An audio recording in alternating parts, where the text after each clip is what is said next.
বৃহস্পতিবার রাত 10টায় একটি আমল করুন, আপনার মনের সব দোয়ার কবুল হয়ে যাবে। আপনার মনের সব আশা আল্লাহ তাআলা কবুল করে দিবেন। আপনার মনের যত চাওয়া আছে, আপনার যত ইচ্ছা আছে, যত মনের আকাঙ্ক্ষা আছে, আল্লাহ সব কবুল করে নেবেন। সুবহানাল্লাহ বিহামদি।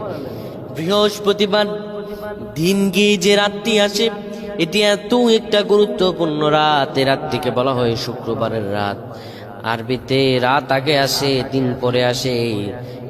এই দিনে, এই রাতে আল্লাহ তাআলার কাছে কোনো ব্যক্তি যদি দোয়া করে, মনের আশাগুলো যদি বলে, আমার আল্লাহ রাব্বুল আলামিন সব কবুল করে দেন। কি অবস্থায় আছেন, অভাবে আছেন, ঋণগ্রস্ত, মাথায় টেনশনের বোঝা, আপনি বৃহস্পতিবার রাত 10টায় ওযু করে নেবেন। ওযু করে আপনি কিবলামুখী হয়ে দাঁড়াবেন।